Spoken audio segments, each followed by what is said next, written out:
Um criminoso em série especialmente cruel é finalmente preso. A dificuldade? Estabelecer sua pena, porque ele começou a agir quando havia apenas 12 anos de idade.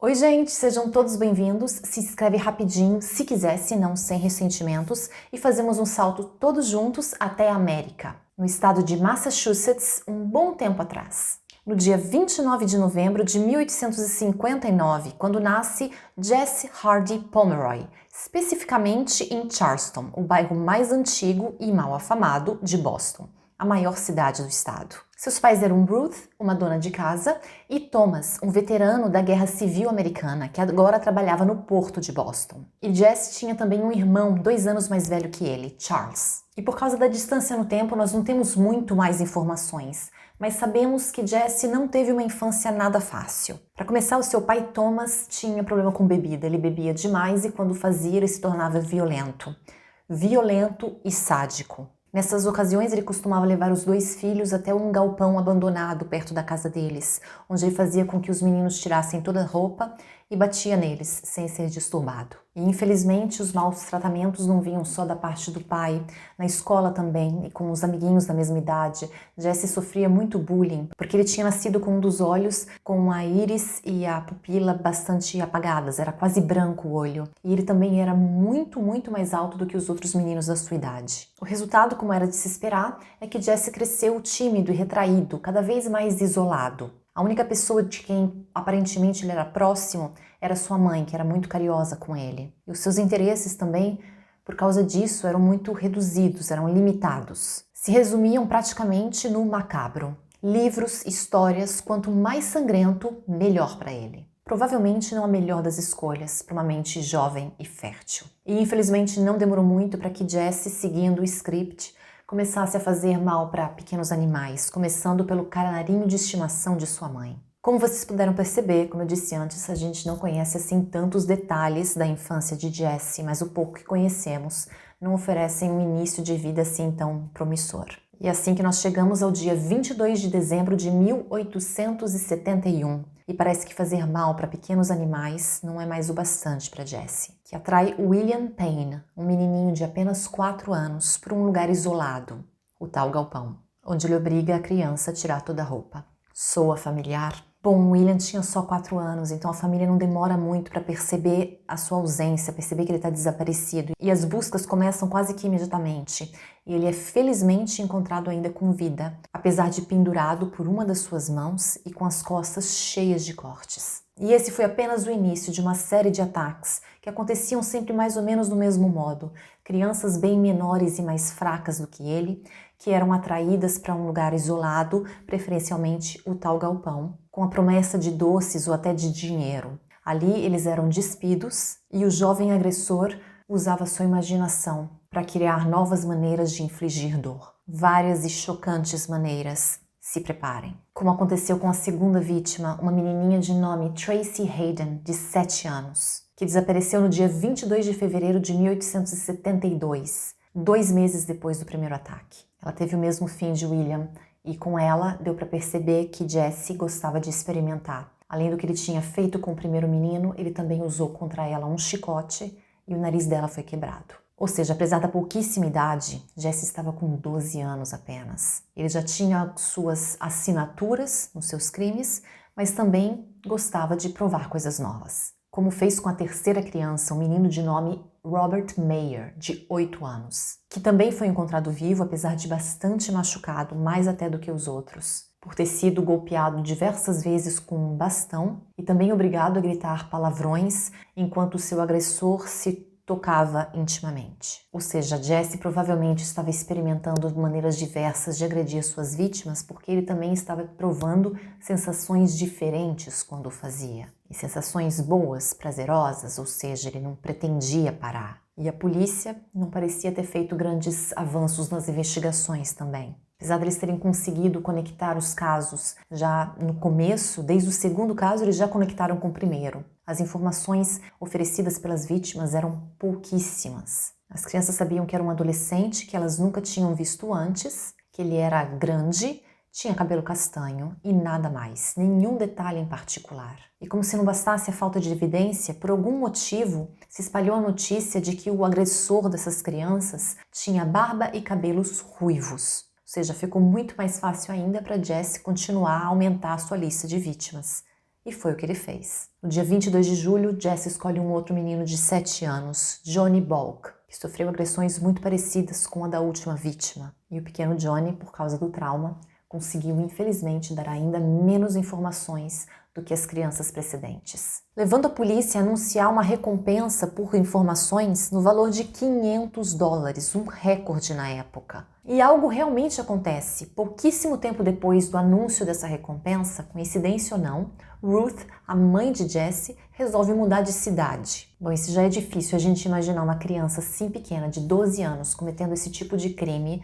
Eu acho ainda mais difícil acreditar que ele conseguia esconder completamente até da própria mãe. Eu acho que ela tinha que ter desconfiado de alguma coisa, que algo estava acontecendo. Mas isso não pode ser provado, coincidência ou não. Em agosto de 1872, Ruth, que já tinha deixado o marido alguns meses atrás, se muda para o sul de Boston, onde, no mesmo mês, o pequeno George Pratt, de 7 anos, é ferozmente atacado com uma grande agulha sendo enfiada em diversas partes do seu corpo e tantos outros arranhões e mordidas tirando pedaços da sua pele. Tudo isso finalizado com chicotadas. Aparentemente, o máximo que essa mudança fez foi diminuir as suspeitas, foi ajudar Jesse, mas não aplacar a velocidade com a qual as suas agressões estavam piorando. E quem sabe como teriam terminado as coisas se o pequeno George não tivesse, apesar de tão machucado e pendurado pela mão, dado ele mesmo uma mordida muito forte em Jesse e conseguido escapar. E era a primeira vez que isso acontecia, mas infelizmente não serviu o susto para aplacar a fúria de Jesse. Muito pelo contrário, os 3 próximos ataques foram cometidos no mesmo mês de setembro de 1872, com a primeira vítima sendo Harry Austin, de 6 anos de idade, que recebeu cortes, batidas, perfurações e quase teve os seus órgãos mais íntimos separados do corpo. Só que perto da casa nova, agora no sul de Boston, Jesse não tinha um lugar tão isolado e tão propício como o tal galpão que ele tinha em Charleston para cometer seus crimes. E o que aconteceu foi que ele não estava num lugar tão isolado assim, não tanto quanto ele pensava, e no meio do que ele estava fazendo, ele foi interrompido por vozes de pessoas que se aproximavam.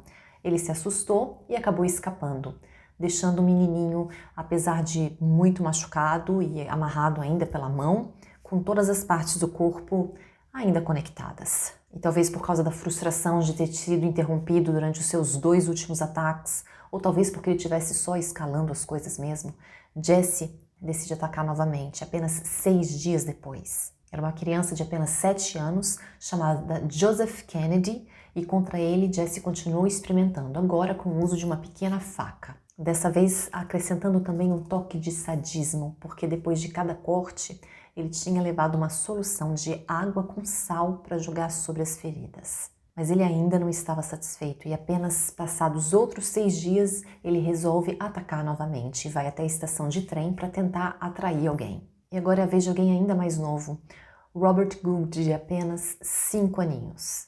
E como habitual, como a gente já percebeu, Jesse tenta escalar um pouquinho as coisas, tenta piorar um pouquinho, ele corta pedaços do couro cabeludo da criança e tenta fazer a mesma coisa com a garganta dele. Mas mais uma vez, felizmente, ele foi interrompido pelas vozes de pessoas que se aproximavam e decidiu escapar. E o seu azar com esse ataque não termina por aí, porque o pequeno Robert, apesar da pouquíssima idade, conseguiu descrever o seu agressor um pouquinho mais do que as outras vítimas. Finalmente, a polícia fica sabendo que esse agressor em série é um adolescente grande com cabelos castanhos e um dos olhos quase brancos. Agora sim, os investigadores passam de descrições completamente genéricas para um detalhe que torna quase desnecessária a criação de um retrato falado, algo que realmente pode identificar alguém. E efetivamente, pouquíssimos dias depois, a polícia aparece na escola de Jesse Pomeroy. Eles não têm nenhuma dificuldade em identificá-lo e saem dali junto com ele, em direção à delegacia. E durante esse interrogatório, Jesse dá ainda mais sinais de sua personalidade única, porque apesar de não ter nem ainda 13 anos de idade, ele permanece completamente calmo durante todas as horas em que seu longo interrogatório durou. Mesmo com os investigadores que eram 100% convencidos que ele era o culpado, sendo bastante duros com ele. Ele continuou mantendo a sua inocência do início ao fim. E o interrogatório termina assim, com os policiais que não sabiam mais com o que ameaçar o menino para que ele confessasse, resolvendo fazer uma espécie de pausa. E assim eles o levam para uma cela. Ali Jesse entra com os olhos cada vez mais arregalados, enquanto um policial que está fechando a porta atrás dele pronuncia uma frase sem saber que seria mágica. É melhor você se acostumar, menino, porque como você não quis nos ajudar, provavelmente vai passar os próximos 100 anos aí dentro. E Jesse Pomeroy, depois de ouvir isso, finalmente parece um menininho assustado. Chorando aos gritos, berrando, ele implora para voltar para a sala de interrogatório para ser interrogado novamente, jurando que dessa vez ele confessa tudo. E é o que Jesse faz, e depois da sua confissão, quando perguntado sobre o motivo, por que ter feito tudo aquilo, ele responde com simplicidade: eu não podia não fazer. E se tratando daquela época, nada como uma perícia psiquiatra acurada tinha sido feito, mas ao mesmo tempo ele também não podia ser julgado como um adulto. Então ele foi simplesmente enviado para uma casa de correção, onde ele devia permanecer no mínimo até os seus 18 anos de idade. O que para muitos parece uma pena branda demais, mas para Ruth, sua mãe, pareceu um absurdo. E ela começou uma verdadeira campanha para que o filho fosse libertado, chegando a arrecadar diversas assinaturas em uma petição para que isso fosse feito. E seus esforços, estranhamente, são recompensados, porque Jesse é solto depois de apenas 15 meses, com a única exortação feita pelo juiz, sendo que a mãe e o irmão, Ruth e Charles, ficassem de olho no comportamento de Jesse. Se a pena já tinha sido branda antes, o que falar disso? Um arranjo que tinha diversos motivos para dar errado, começando pelo fato de que Ruth e Charles trabalhavam agora numa espécie de empório, uma mercearia que vendia tudo, desde artigos para cozinha, para coisas de armarinho, de costura, até jornais. O local era de propriedade deles e eles tinham chegado ali mais ou menos com uma mão na frente e outra atrás, e eu não achei uma explicação para o fato de eles terem conseguido ter um negócio próprio.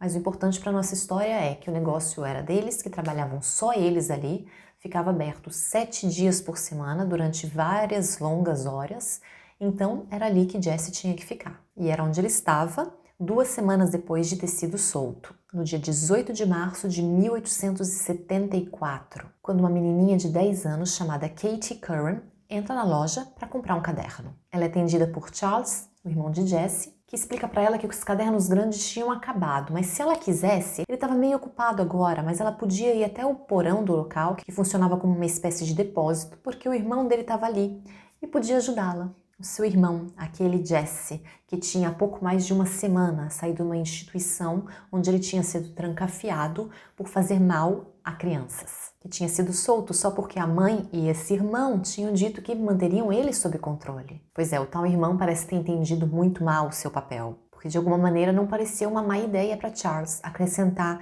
ao porão onde estava seu irmão uma criança. Já Jesse não demorou muito para fazer essa matemática, e como ele mesmo tinha dito, ele fazia porque ele não conseguia se segurar. E falando em segurar, todo aquele impulso que levava Jesse a agir tinha ficado trancafiado, sem vazão, por mais de 1 ano e 3 meses.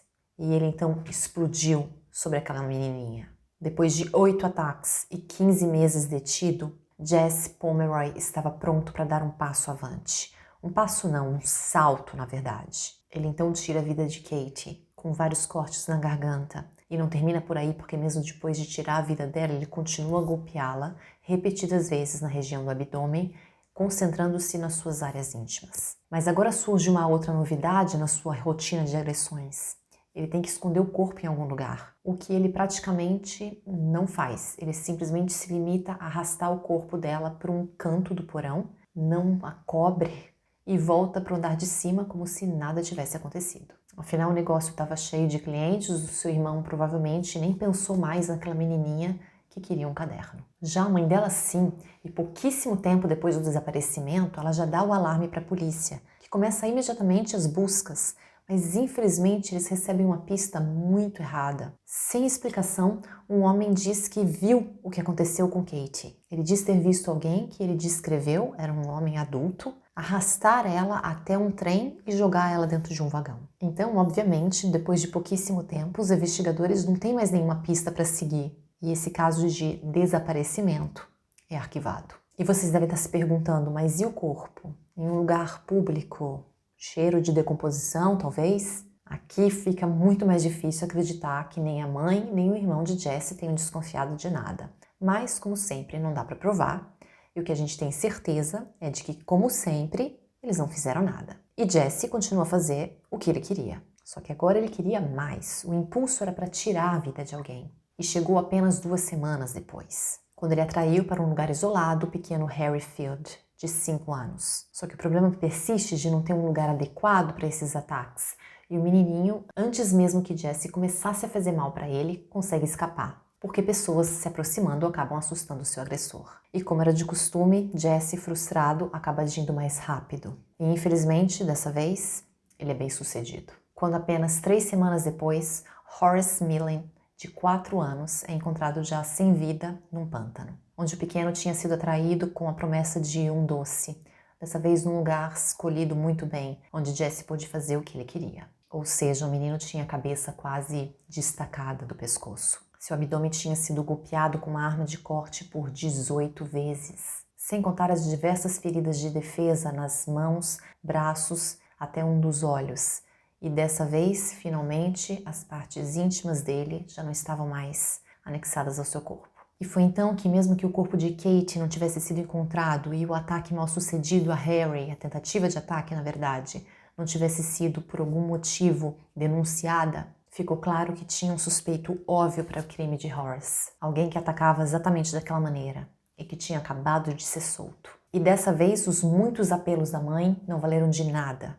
Foi até negado a Jesse, num primeiro momento, um advogado, e foi assim que ele chegou até o julgamento. E não foi apenas o tribunal a se revoltar contra Ruth e Charles, mas também a população que os culpava por, de algum modo, acobertarem Jesse. Eles acabaram assim boicotando tanto o negócio que a loja teve que ser vendida e começou a ser imediatamente reestruturada, isso até o momento que os pedreiros chegaram até o porão. E só então, finalmente, o corpo da pequena Kate foi encontrado, ainda em tempo para servir como evidência no processo contra Jesse, que aconteceu nos dias 9 e 10 de dezembro de 1874, quando o réu estava com apenas 15 anos de idade. E mesmo assim, devido à atrocidade dos crimes, a acusação pediu que ele fosse condenado por homicídio em 1º grau, o que previa uma pena de execução na forca, tornando assim as coisas muito mais sérias. E foi então que finalmente foi apontado um advogado para Jesse, que argumentou que o menino sofria de óbvias perturbações psíquicas. Mas o advogado chegou tarde demais, porque o menino já tinha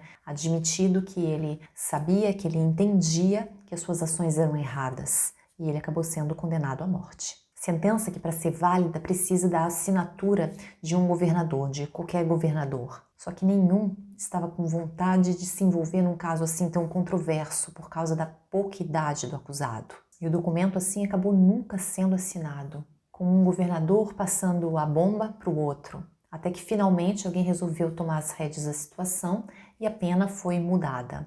De pena de morte foi mudada para prisão perpétua, com a pena sendo descontada em isolamento total, na prisão de Charleston, onde Jesse não teria direito nem a visitas. Mais uma exceção acabou sendo feita porque Ruth, a mãe dele, esperneou bastante e ela conseguiu o direito de visitas, não tantas vezes assim, mas até que regularmente, até a sua morte. E foi assim que Jesse Pomeroy acabou vivendo 43 anos isolado, tempo que ele usou para aprender diversas línguas, tendo deixado coisas escritas em hebraico e tendo tido a oportunidade também de conversar em alemão fluente, que ele aprendeu 100% ali dentro, com um psicólogo que foi avaliá-lo. Ele estudou também literatura em inglês, a sua própria língua mãe, ele escreveu diversas poesias e ele tentou por muito tempo que as autoridades autorizassem ele a publicá-las. Mas seus estudos não se limitavam somente à literatura e a línguas estrangeiras. Ele era principalmente focado no estudo do direito para conseguir defender a si mesmo, o que ele fez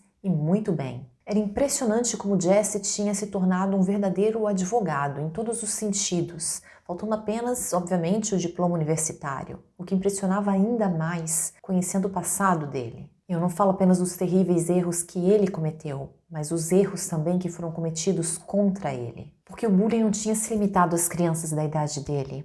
Jesse tinha sido sempre considerado o menos capaz, mesmo que não existisse nenhuma prova concreta de que ele fosse intelectualmente limitado. Ele era simplesmente diferente. Mas mesmo assim, a gente tem como exemplo o registro da primeira vez que Jesse foi interrogado pela polícia, quando ele tinha apenas 12 anos. E ali no documento, os investigadores escreveram que ele era mentalmente deficiente. Mas Jesse provou ter muitos defeitos e problemas, mas não esse. Ele conseguiu atingir muitos, quase todos os seus objetivos, menos sair da prisão. O que ele tentou muito fazer por meios legais e não tanto. Como registrado na avaliação feita em 1914 por aquele tal psicólogo que falava alemão, ele tinha escrito no registro que àquela altura Jesse tinha tentado escapar da prisão mais ou menos 12 vezes. Em todas essas vezes usando materiais e engenhocas que ele mesmo tinha construído. Mas depois que o esconderijo dessas coisas foi descoberto, ele tentou,